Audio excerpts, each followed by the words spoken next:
এই প্রোগ্রাম করতে যে মানুষ হিসাবে দু একটি ভুল হয়ে যেতেই পারে। প্রতিবাদ সমাবেশের মঞ্চেই বক্তব্য দিতে গিয়ে আকস্মিকভাবে মৃত্যুবরণ করেছেন জামাতে ইসলামী কুষ্টিয়া জেলা শাখার আমির অধ্যাপক মাওলানা আবুল হাশেম। সোমবার 19 জানুয়ারি বিকেলে কুষ্টিয়া সদর উপজেলায় জামাতে ইসলামীর আয়োজনে একটি রাজনৈতিক প্রতিবাদ সমাবেশ চলছিল। সমাবেশে বক্তব্য দিচ্ছিলেন জেলা জামাতের আমির অধ্যাপক মাওলানা আবুল হাশেম। এদেশের প্রায় সকল জেলা উপজেলায় হাজারো প্রোগ্রাম করেন। এই প্রোগ্রাম করতে যে মানুষ হিসাবে দু একটি ভুল হয়ে যেতেই পারে, এটি অস্বাভাবিক নয়।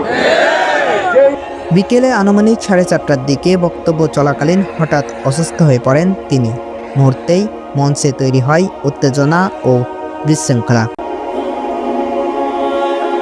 দলীয় নেতাকর্মীরা দ্রুত তাকে কুষ্টিয়ার doctor Mannan heart and general হাসপাতালে নিয়ে যান।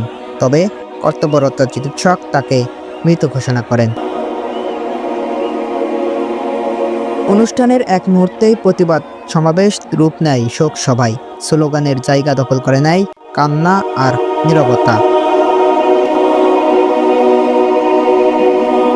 এই প্রতিবাদ সমাবেশের আয়োজন করা হয়েছিল জামায়াত ইসলামীর মনোনীত কুষ্টিয়া 3 আসনের প্রার্থী মুফতি আমির হামজাকে হত্যার হুমকির অভিযোগের প্রতিবাদে।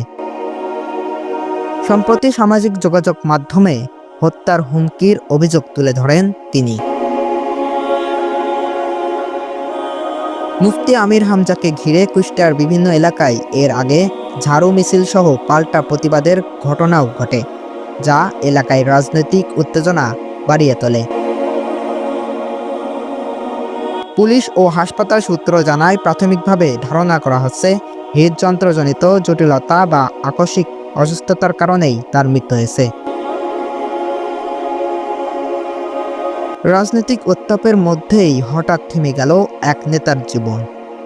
এই মৃত্যু ঘিরে কুষ্টিয়া জুড়ে নেমে এসেছে শোকের ছায়া। এদেশের প্রায় সকল জেলা উপজেলায় হাজারো প্রোগ্রাম করেন।